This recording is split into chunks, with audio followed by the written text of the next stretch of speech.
వేదిక మీద ఉన్న డాక్టర్స్, ఇంజనీర్స్, సెలబ్రిటీస్ ఆయన వచ్చిన మీ అందరికీ ధన్యవాదాలు. నమస్తే. ఈ రోజున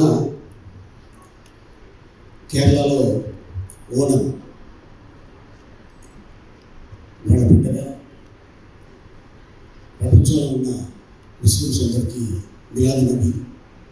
అలాగే ఇవాళ ప్రపంచంలో ఉన్న టీచర్స్ డే, అలాగే ప్రపంచంలో ఉన్న ఎవరైతే వినాయకుడు మొక్కుతారో ఈ రోజున నిమజ్జనం.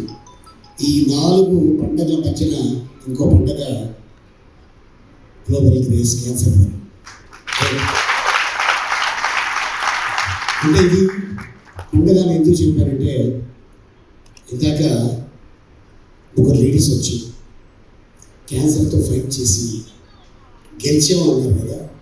నిజంగానే వాళ్ళ లైఫ్లో ఈరోజు ఈ సంవత్సరం పండుగ డెఫినెట్గా నేను నమ్ముతాను.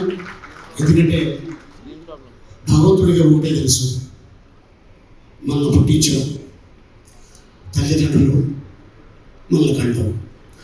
కానీ మనల్ని బతికించేది ఈ ప్రపంచంలో ఒకే ఒక వ్యక్తి, అదే డాక్టర్. ఆ డాక్టర్ లేకపోతే మనం లేవు. ఈ రోజున జస్ట్ ఎప్పుడో చెప్పారు, ఎందుకు చిన్నబాబు అని పేరు పెట్టుకున్నారు, పెద్ద బాబు అని ఎందుకు పెట్టుకోలేదంటే ఇంకో 5 ఏళ్ళు పోతే ఆయన డెఫినెట్గా పెద్ద బాబు అవుతాడు. హెయిర్ అంతా పండిపోయి ఉంటుంది. అప్పుడు డెఫినెట్గా చిన్నబాబు అంటారు, సార్ స్టేజ్ మీదకి వస్తారా అంటారు తప్ప చిన్నబాబు అంటారు.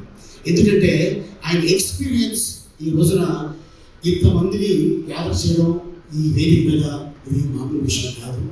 సో ఎందుకంటే భగవంతుడు కొంతమందిని పంపిస్తారు కిందకి, వాళ్ళే ఈ క్యాన్సర్ డాక్టర్స్. ఈ రోజున చంద్రబాబు గారు తనని గెస్ట్గా తీసుకురావడం, నాకు తెలిసి ఇక ఎవరికి క్యాన్సర్ రాదు, ఇది 100% నేను చెప్పగలను. ఇలాగే ప్రతి సంవత్సరం ఒక స్టార్ని తీసుకొస్తే డెఫినెట్గా ఎవరు క్యాన్సర్ రాస్తారు. అట్లాగే ఆ లేడీతో పాటు ఇంకో యంగ్ హీరో తీసుకొస్తే లేడీస్కి రాదు, జెంట్స్కి రాదు. డెఫినెట్గా నేనే